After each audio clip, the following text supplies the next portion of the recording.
Doesn't everybody want Joanna Lumley to read them a story? Hello everyone, welcome back to the channel. If you have not been here before, my name is Debbie, and regulars, you can say it with me, I read a lot of books. Today's book is The Life Impossible by Matt Haig. This was such a good book. I didn't know what I was expecting from The Life Impossible, but I do know that I have enjoyed another book by him called The Midnight Library. I thought that was a very interesting concept and I ended up really enjoying it. Yeah, I reserved The Comfort book by Matt Haig as well. That one's described as a hug in book form, and that one's in non-fiction. But yeah, this one is very definitely a fiction book. And let me just get up the front cover. This was an audio book and it was read by Joanna Lumley and Jordan Stevens. Jordan Stevens is only in one chapter or two chapters, but Joanna Lumley reads the majority of it. And that is your front cover. So, when retired maths teacher Grace Winters is left a rundown house on a Mediterranean island by a long-lost friend, curiosity gets the better of her. She arrives in Ibiza with a one-way ticket, no guidebook, and no plan. Among the rugged hills and the golden beaches of the Balearics, Grace searches for answers about her friend's life and how it ended. What she uncovers is stranger than she could have dreamed. But to dive into this impossible truth, Grace must first come to terms with her past. So its duration is 10 hours and 46 minutes in general fiction and science fiction, target audience adults. It's told in a letter, basically. At the beginning of the book, Grace receives a letter from a student, voiced by Jordan Stevens, and she replies with what's going on, what's happened since she taught him, because she was his teacher. And so she basically talks about her impossible life that happened when an old friend of hers left her a house in Ibiza. And it's just such a wonderful story of a woman. It's essentially a coming of age story. She's lived the majority of her life. She's retired from being a teacher at this point. She's lost a child in that time. She's lost her husband. She's left alone, which is why when she finds out about the house being left to her, first there's the big question mark of why on earth is this old friend left me this house? I haven't seen this person in years. I think it's a very, very long time since Grace has seen this old teacher friend of hers, but the will that was left insisted on Grace having the house. And then when Grace goes out and she finds out that basically the person who was left to the house may not have died, she may have just disappeared because she knew she was going to die, and so there's a bit of a it's kind of a murder mystery, or it's kind of a whodunit in that way, or who's going to do it. And it was just such a wonderful book about life as being an adventure and how new beginnings are around every corner. Because as I said, Grace is elderly at this point, she's retired, and to be honest, with Joanna Lumley reading the book, I could just imagine Joanna Lumley as Grace. I think that's what happens when you do have an audiobook and you know who it's narrated by, you know what they look like, and so the image of that person gets ingrained into the book, if that makes sense.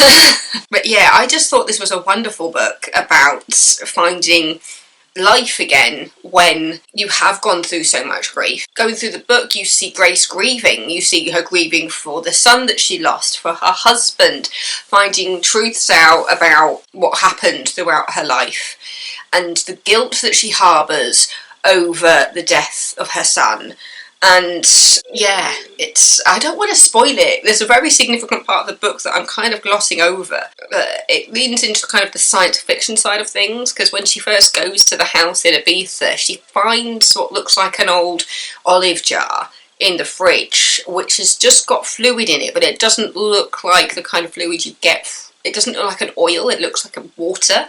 And so when she finds it, she's just like, oh, this has obviously been in there for a while. So she pours the olive jar out in the front garden, goes out, comes back, and then finds the olive jar inside the house half full again. And she's just like, I could have sworn I emptied this jar of water.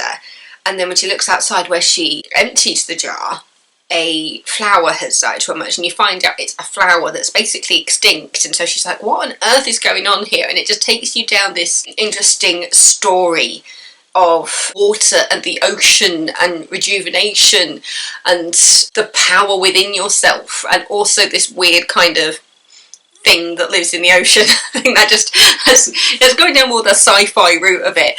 something in particular happens to Grace in the ocean regarding this kind of magical source. Yeah, it changes her life in a way that she never knew it could be changed, and she finds out that that's also what happened to her old friend, and she meets somebody else who has been affected by this power.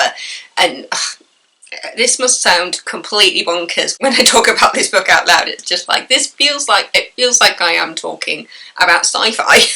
But it is. It's not like full-on sci-fi, so if you're not the biggest science fiction fan, I still think you could enjoy this, because it's just like, when I was growing up, my dad would always watching stuff like Star Wars, Star Trek, anything sci-fi, he'd watch it. Sci-Fi Channel, watching all like the B movies and stuff.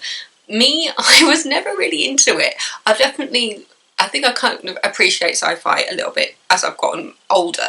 I feel like it is a bit more on the subtle side, this one. There is a small point where you just like, yeah, this is very obviously sci-fi. Yeah, kind of just glossing over that sci-fi side of it, but it is quite an integral part of the story and of Grace's journey and figuring things out. And you realise that there is kind of a baddie to the story, that they're trying to figure out what's going on. And then Grace also meets her old friend's daughter, who is still living in Ibiza. And yeah, it's just, I think the best way to describe it is a coming-of-age story for Grace, and a kind of a bit of a whodunit murder mystery type thing as well. So it's kind of got a bit of everything in there. You've got the sci-fi, you have got a hint of a romance type thing in there, but it's not like the main thing of the story. It's about friendship, it's about love and loss. Yeah, I think it's just got everything for everybody. So yeah, if that sounds like your cup of tea, I recommend The Life Impossible by Matt Haig. That is your front cover again. There you go.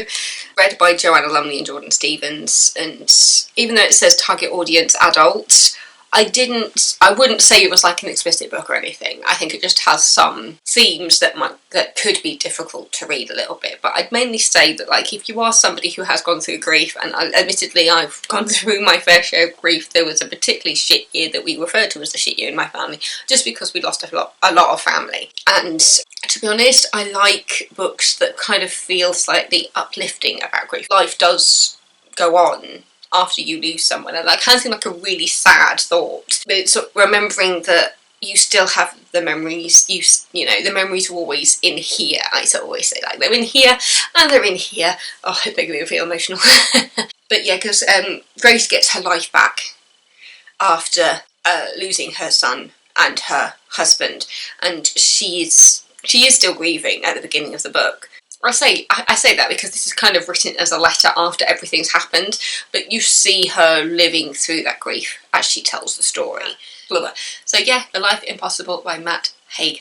I definitely recommend it. And if you liked The Midnight Library like I did, I think this is quite a wonderful book. So yeah, thank you so much for watching.